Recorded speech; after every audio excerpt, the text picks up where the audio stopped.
1절부터 4절까지 말씀입니다.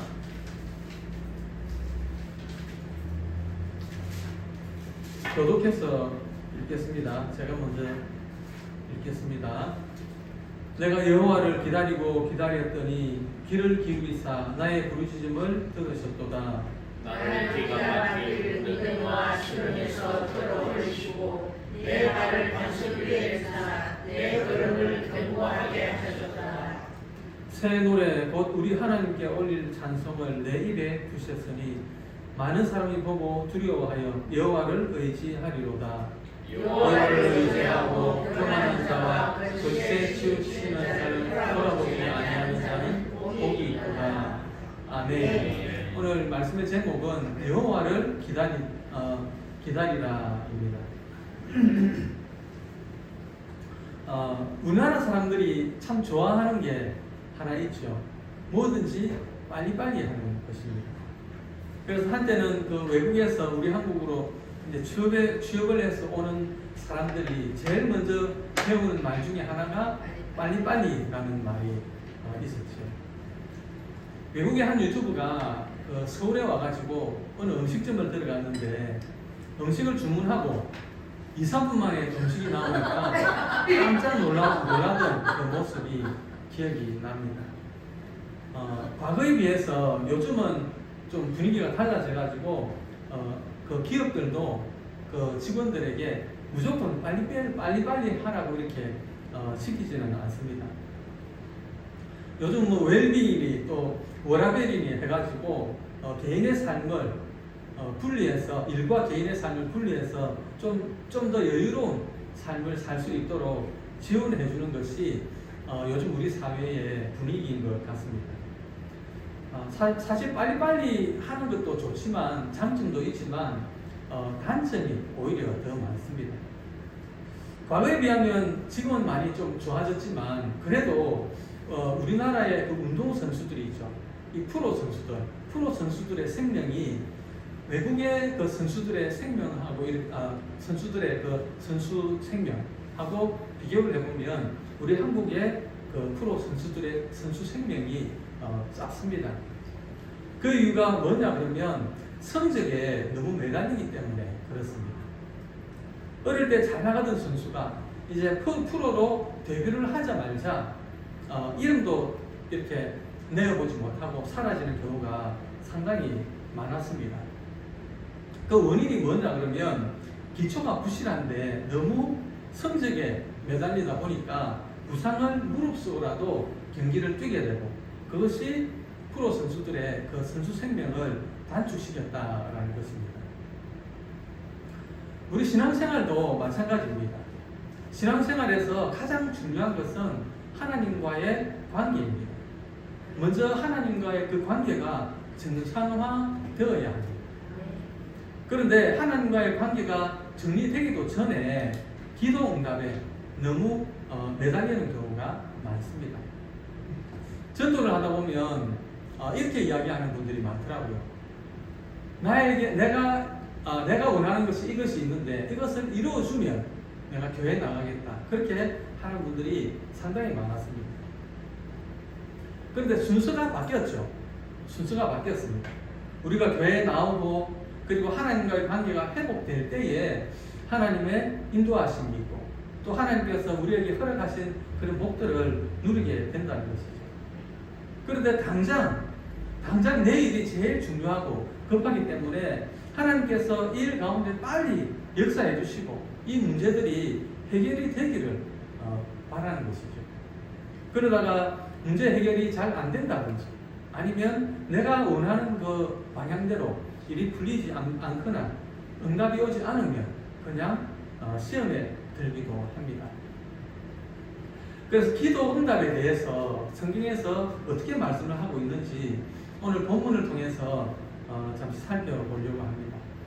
오늘 본문 말씀은 다윗이 체험한 하나님을 간증하고 있습니다. 어둠에서 빛으로 또 비참한 그 상태에서 구원의 기쁨으로 인도하시는 하나님의 은혜를 체험한 감사의 노래입니다. 다윗은 과거에 베풀어 주신 그 하나님의 은혜의 힘을 힘으로 현재 당면하고 있는 모든 그 고난을 돌파해 나가려고 하고 있습니다. 그래서 시편 40편 12절 13절에 보면 이렇게 기도를 합니다. 같이 보겠습니다. 수많은 재앙이 나를 둘러싸고 나의 죄악이 나를 덮침으로 우르르 볼 수도 없으며 죄가 나의 머리털보다 많으므로 내가 낙심하였음이니이다. 여호와의 은총을 베푸사 나를 구원하소서. 여호와의 속히 나를 도우소서. 다윗도 우리처럼 속히 하나님께서 도와주시기를 기도하고 있습니다. 그런데요, 하나님의 응답이 빨리 이루어지는 것이 아니고, 오늘 본문 1절 말씀 보면 내가 여호와를 기다리고 기다렸더니 귀를 기울이사 나의 부르짖음을 들으셨도다라고 했습니다. 하나님의 도우심과 기도 응답을 받는 첫 번째 비결이 뭐냐 그러면 바로 여호와를 기다리고 기다리는 것이다. 그렇게 성경은 말씀을 하고 있습니다. 전도서 3장 1절에 보면 이런 말씀이 있죠. 범사에 기한이 있고 천하만사가 때가 있나니. 천하에 범사가 기한이 있고 모든 목적이 이를 때가 있다는 것입니다. 하나님은 내가 기도하는 그 모든 기도의 제목에 대해서 절대로 내가 원하는 때에 맞추어서 응답해 주지 않습니다. 하나님의 때에, 하나님의 시간에 맞추어서 적절하게 응답해 주신다는 것을 우리가 꼭 기억을 했으면 좋겠습니다. 야고보서 1장 4절 말씀입니다. 같이 보겠습니다. 인내를 온전히 이루라. 이는 너희로 온전하고 구비하여 조금도 부족함이 없게 하려 합니다. 우리의 마음은 다 그렇습니다. 그냥 좀 해주시지. 이것이 우리의 마음이지. 그런데 하나님께서는 우리의 기도에, 우리의 이 부르짖음에 바로 응답하지 않는 이유가 있다라고 말씀을 합니다. 그것은 바로 우리로 인내해서 온전히 구비하게 해서 조금도 부족함이 없는 성숙한 성도로 만들기 위함이다라고 말씀을 하고 있습니다. 그럼에도 불구하고 우리들은 성격이 급해가지고 그것을 기다리지를 못하죠. 그래서 조금 기도하다가 응답이 없으면 그냥 자기 생각대로 일을 진행해버리고 맙니다. 이것이 우리의 연약한 부분이고 또 기도 생활이 실패하는 그 원인인 줄로 압니다. 그러나 다윗이 체험한 하나님은 반드시 기다리고 기다려야 응답하시는 분이다 라고 말씀하고 있습니다. 오늘 본문 2절 말씀입니다. 나를 기가 막힐 웅덩이와 수렁에서 끌어올리시고 내 발을 반석에 두사 내 걸음을 견고하게 하셨도다. 기가 막힌 웅덩이에 던져졌던 사람, 그러면 여러 사람들이 생각이 나죠. 욥도 그럴 것이고 또 예레미야도 그럴 것이고. 근데 저는 제일 먼저 생각나는 사람이 요셉이었습니다. 요셉도 참 기가 막힌 웅덩이에 던져졌죠. 형들에 의해 가지고 애국으로 노예로 달려갑니다. 거기서도 또 감옥에 갇히게 되죠. 정말 기가 막힌 웅덩이에 던져졌습니다. 그런데요, 다윗도 그런 기가 막힌 웅덩이에 던져졌습니다. 밤낮 없이 10년을 도망다녔습니다.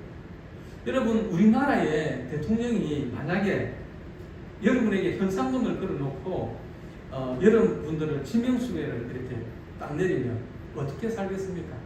어디에 도망가서 살겠습니까? 이스라엘은 우리나라보다 훨씬 작습니다. 그러니까 미친 척을 하고 그리고 죄수처럼 죽은 자처럼 그렇게 살았다는 것이죠. 다윗이. 그게 사는 것이 아니죠. 좀 현실적으로 이야기를 하면 아마 이런 걸 것입니다. 직장에서 인정을 받던 유망한 사람이 실직을 하는 때이겠죠. 그리고 건강하던 사람이 어떤 질병으로 인해서 사형 선고를 받을 때겠죠. 또 한 가장이 교통사고를 당해가지고 경제적으로나 신체적으로나 그것이 회복이 안 될 때 상황을 예를 들 수가 있겠죠. 정말 그런 상황을 당하게 되면 그것은 정말 끔찍한 구덩이에 던져지는 일일 것입니다.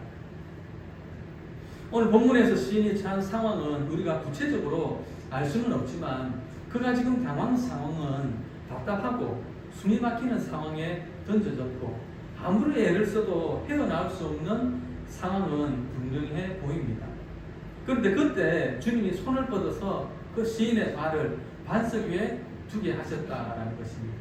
즉 구원하셨다는 것입니다. 진흙 구덩이에서 허덕이는 그 다윗을 주님은 영원한 반석으로 옮겨주신 것입니다. 하나님은 모든 환난을 인내하면서 기도하면서 믿음으로 살아간 경건한 자들을 깊은 웅덩이와 수렁에서 끌어올려서 구원해 주신다라는 것입니다. 잠언서 12장 13절에 보면 하나님은 우리를 모든 환난에서 벗어나게 해주신다 그렇게 말씀을 하셨습니다. 또 베드로후서 2장 9절에 보면 시험에서 건져주신다라고 했습니다. 또 로마서 8장 1절에 보면 악한 것들로부터 의의 길로 구원해 주신다라고 했습니다. 하나님은 자기 백성을 악한 그리고 시편 112편 6절의 말씀 같이 보겠습니다. 시편 112편 6절의 말씀입니다. 그는 영원히 흔들리지 아니하며 의인은 영원히 기억되리로다. 아멘. 환난과 죄악으로 말미암아서 고통스럽고 불안하며 소망이 없던 자들의 그 삶의 터전이 이제는 하나님으로 말미암아서 영원히 요동치 않을 것입니다. 이사야서 26장 7절 말씀입니다. 의인의 길은 정직하며 정직하신 주께서 의인의 첩경을 평탄하게 하시도다. 심지가 견고해서 묵묵히 믿음의 길을 걷는 자를 주께서 아시고 평강과 위로로 늘 함께 하시는 것입니다. 굳건한 반석 위에 영원한 처소를 예비하시며 의인의 첩경을 평탄하게 해주실 줄로 믿습니다. 오늘 본문 3절 말씀을 보겠습니다. 새 노래 곧 우리 하나님께 올릴 찬송을 내 입에 주셨으니 많은 사람을 보고 두려워하여 여호와를 의지하리로다. 하나님의 도우심은 우리가 찬양할 때에 이루어집니다. 다윗이 부르는 노래는 하나님께 바치는 노래이며 또 하나님의 위대하심을 찬양하는 노래입니다. 선하시며 인자하심이 영원한 하나님께 감사의 찬양을 돌리기를 쉬지 않는 자에게 하나님은 도우심의 은혜를 베푸십니다. 시인의 상황은 인간적으로 볼 때에 찬양할 수 있는 그런 상황이 아닙니다. 그럼에도 불구하고 시인이 강조하는 것은 주님께서 감사를 우리 입에 두셨다라고 고백을 하고 있습니다. 그래서 감사는 우리의 반응이 아니라 하나님의 선물인 것입니다. 즉 주님께서 우리에게 새로운 감동과 또 영감을 주실 때 나오는 것이 바로 찬양이다라는 것입니다. 이러한 노래와 찬양을 통해서 시인은 많은 사람들이 보고 두려워한다라는 표현을 통해서 찬양이 미치는 영향력을 말하고 있습니다. 출애굽기 15장 14절에 보면 모세가 홍해를 건넌 후에 주님을 찬양할 때에 그 찬양을 듣는 모든 이방 나라들이 주님을 두려워할 것이라고 말을 했듯이 오늘 본문의 다윗도 많은 사람들의 두려움을 부각시킨 것입니다. 주님은 다윗에게 개인적인 도움을 주셨지만 다윗은 주님을 공적으로 찬양하며 자신의 간증을 듣는 자로 하나님의 능력과 사랑을 확신하고 주님께 순종과 충성을 바치도록 권하고 있는 것입니다. 시편 105편 2절과 3절에 보면 하나님을 찬송하는 자들은 마음의 즐거움을 얻을 것이다 라고 했습니다. 또 시편 56편 4절에는 두려움이 사라지고 극한 상황에서도 필요한 도움을 얻게 될 것이다 라고 했습니다. 사도행전 16장 25절 26절에 보면 바울과 실라가 옥에 갇히죠. 그런데 찬양할 때에 옥문이 열렸습니다. 그러므로 우리는 이제부터 영원까지 여호와의 역사와 승리를 찬양해야 하겠습니다. 오늘 본 말씀 4절 말씀인데요. 같이 보겠습니다. 여호와를 의지하고 교만한 자와 거짓에 쓰이시는 자를 돌아오지 아니하는 자는 복이 있도다. 하나님은 자신을 경외하며 인자하심을 의뢰하는 자에게 도움과 방패가 되어주시는 분입니다. 또한 어떤 환경 가운데서라도 흔들리지 않고 주를 의뢰하는 자를 평강으로 인도하시며 용기를 주시어 승리하게 하시는 분입니다. 그래서 다윗은 체험적으로 여호와를 의지하는 자가 복이 있다라고 말씀을 하시는 것입니다. 그래서 우리도 잠언서 5장부터 6절까지 말씀처럼 내 명철을 의지하는 것이 아니라 범사에 그를 인정함으로 주님의 도우심을 받아야 하겠습니다. 이렇게 하나님을 찬양하고 그의 도우심을 바라는 우리는 4절의 말씀처럼 교만하고 거짓에 치우치는 자를 멀리해야 하겠습니다. 교만한 자들은 모두 악을 행하는 자들입니다. 그들은 하나님의 심판에 이를 것입니다. 그러므로 경건한 자는 악인의 꾀를 쫓지 아니하며 죄인의 길에 서지도 또 오만한 자의 자리에 앉지도 말아야 하겠습니다. 우리는 악행을 거치고 선을 배우며 공의를 구하는 자가 되어야 하겠습니다. 5절 말씀 같이 보겠습니다. 여호와 나의 하나님이여 주께서 행하신 기적이 많고 우리를 향하신 주의 생각도 많아 누구도 저와 견딜 수가 없나이다. 내가 널리 알려 말하고자 하나 너무 많아 더 셀 수도 없나이다. 아멘.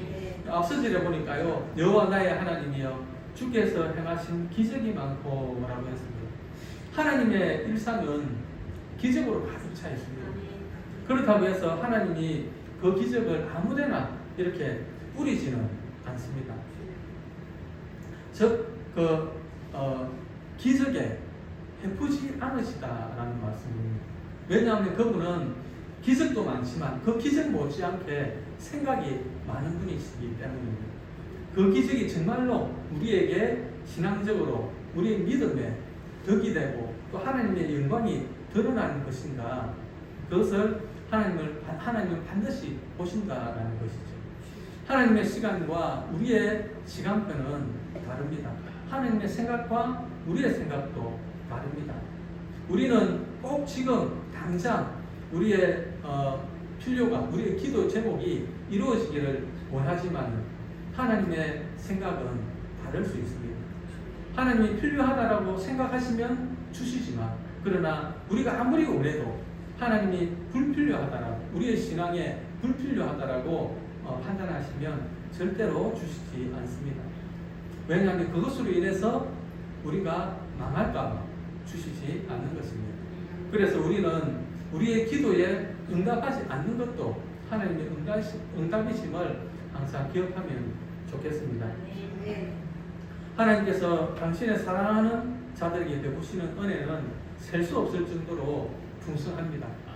하나님은 당신의 영광을 위한 일에 성실하시며 또 충성을 다하는 자들에게 축복하시되 그 축복하심은 절대로 인색하지 않습니다.